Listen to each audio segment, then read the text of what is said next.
ہر طرف بتوں کی پرستش ہے، نمرود کے مجسمے بنے ہوئے ہیں اور لوگ ان کی پوجا پاٹ کرتے ہیں۔ اب ابراہیم کا امتحان ہے کہ کیا اس ماحول کے اندر وہ ان کی طرف جھکاؤ کرتا ہے، لیکن جناب ابراہیم کہتے ہیں کہ ان تماثیل کے آگے تم آسن مارے بیٹھے ہو، جو اپنا دفاع بھی نہیں کر سکتے اور اپنی ضرورت کی تکمیل بھی نہیں کر سکتے، تمہاری ضرورتوں کو کیسے پورا کریں گے؟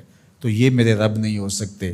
شمس و قمر کو، چاند کو، سورج کو، ستاروں کو پوجتے ہو، اچھا یہ چاند، یہ ستارے رب ہے؟ تو جب ڈوب گئے تو کہا کہ جو ڈوبنے والے ہیں وہ میرے رب تو نہیں ہو سکتے، مجھے رب کی ضرورت پڑ جائے، رب ڈوبا ہوا ہو تو مجھے تو وہ چاہیے جو ہر وقت حاضر ہو، تو میں تو اس رب کی پوجا نہیں کر سکتا۔ یہ ان کے شعور کا امتحان تھا اور اس شعوری امتحان میں پورے نکلے۔ پھر اس کے بعد اگلا امتحان تھا کہ وہ اس شعور کو بیان کرنے کی طاقت بھی رکھتے ہیں کہ نہیں۔ پھر بت کدا ٹوٹتا ہے، نمرود کا دربار سجتا ہے، اور وہاں جو خطبہ حضرت ابراہیم نے دیا زمانے نے سنا، جب کلہاڑا اس بڑے بت کے کندھے پہ رکھ دیا اور باقی سارے بتوں کا تیا پانچا کر کے رکھ دیا، جب وہ میلے سے واپس آئے تو ابراہیم بڑی بے نیازی سے بولتے ان کے بڑے نے کیا ہوگا، دیکھو اسلحہ تو اسی کے کندھے پر ہے۔ تو وہ کہنے لگے ابراہیم تو جانتا ہے یہ بولتے نہیں ہیں، اور حضرت ابراہیم یہی تو لانا چاہتے تھے۔ پھر جو خطبہ دیا، اف لکم ولما تعبدون من دون اللہ افلا تعقلون، افسوس ہے تمہارے اوپر اور افسوس ہے ان پر جن کو تم اللہ کے علاوہ پوجتے ہو، افلا تعقلون، تمہاری کھوپڑی میں دماغ نہیں ہے۔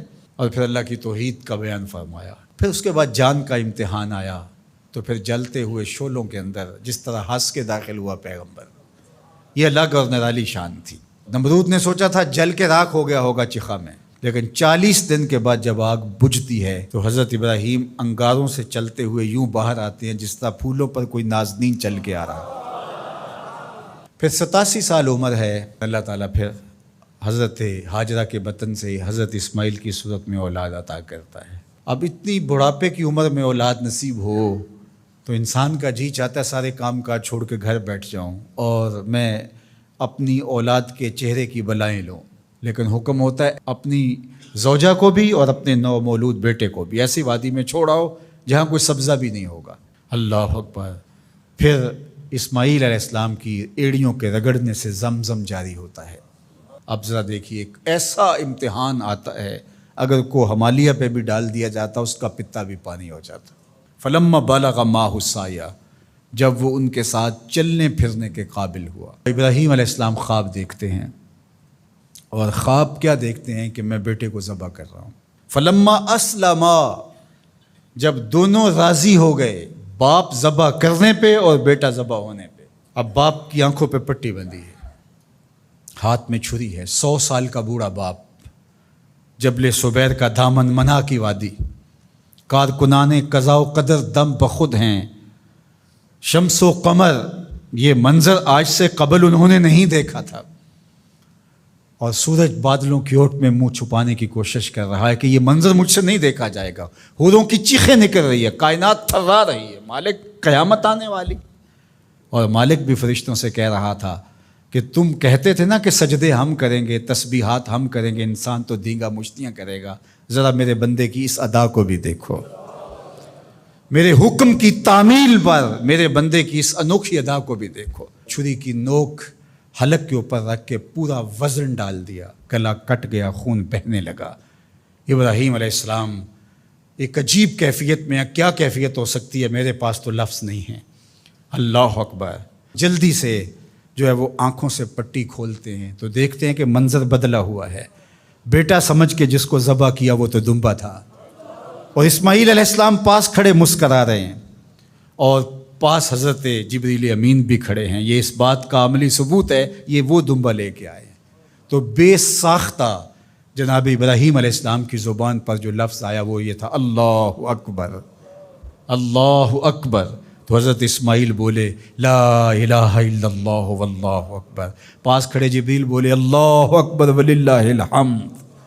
اللہ نے کہا اے ابراہیم تمہاری قربانی کی سنت کو بھی قیامت تک جاری رکھیں گے، تمہاری زبانوں سے نکلے ہوئے جملے بھی مرنے نہیں دیں گے۔ وَنَادَيْنَاهُ أَن يَا إِبْرَاهِيمُ قَدْ صَدَّقْتَ الرُّؤْيَا إِنَّا كَذَلِكَ نَجْزِي الْمُحْسِنِينَ، اس حال میں ہم نے ندا دی ابراہیم تو نے واقعی خواب پورا کر دکھایا۔ إِنَّ هَذَا لَهُوَ الْبَلَاءُ الْمُبِينُ، اللہ فرماتا ہے یہ بہت بڑا امتحان تھا، یہ چھوٹا امتحان نہیں تھا۔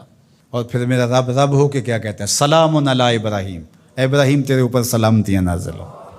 اللہ اکبر۔ پرسوں بھی میں کسی منڈی کے قریب سے گزرا، کہتے ہیں اس علاقے کی سب سے بڑی منڈی ہے، تو ہزاروں جانور، ہجوم محبت، اور سڑکوں پر، گلیوں میں، بازاروں میں کوئی یہاں گائے لے کے جا رہا ہے، کوئی بیل، کوئی اونٹ اٹھا کے لے کے جا رہا ہے، تو بے ساختہ میری زبان سے یہی نکلتا ہے، سلام علی ابراہیم، ابراہیم تیرے اوپر سلامتیاں نازل ہوں۔ اللہ اکبر۔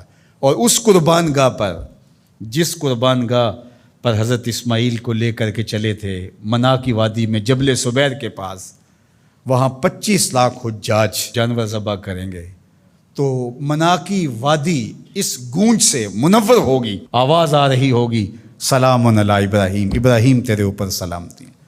ابراہیم علیہ السلام نے چھوٹا کام نہیں کیا، بہت بڑا کام کیا، لیکن میرے رب نے بھی پھر جو اعزاز دیا، جو تکریم دیا، عرض کی گئی یا رسول اللہ یہ قربانیاں کیا ہیں؟ فرمایا تمہارے باپ ابراہیم کی سنت ہے، قیامت تک وہ نقشہ ہماری آنکھوں کے سامنے رہے گا، اور لوگ اپنے قیمتی متاع کو اس طرح قربان کرتے رہیں گے۔ ہمارے ایک بزرگ فرمایا کرتے تھے کہ ہر بندے کا کوئی نہ کوئی اسماعیل ہوتا ہے، جب تک وہ اپنے اسماعیل کی گردن پر چھری نہیں رکھتا رب کا قرب نصیب نہیں ہوتا۔ تو اپنی عزیز ترین متاع اللہ کی راہ میں قربان کرنے کا موقع آ جائے، وہ جان ہو، وہ اولاد ہو، وہ مال ہو، وہ منصب ہو، جب حالات تقاضا کریں اور آپ کو لگے کہ میرے مالک کا مجھ سے یہ تقاضا ہے، تو راہ خدا کے اندر قربان کرنے کا جب یہ جذبہ اس لیول تک پہنچ جائے، تو پھر آپ اس نور سے مالا مال ہوتے ہیں، اس فیض سے فیض یاب ہوتے ہیں۔ ہمارے لیے یہ واقعات اس لیے رکھے، ہم تو چھوٹے چھوٹے امتحانوں سے ڈر جاتے ہیں، ہمیں بڑے امتحان بھی دینے پڑے تو ہمارے بڑوں کی سیرت یہ ہے کہ ہم کشادہ دلی کے ساتھ، خوش دلی کے ساتھ ان امتحانوں سے گزریں، پھر ہمارے رب کی رحمتیں اور کرم نوازیاں ہمارے شامل حال ہوں گی۔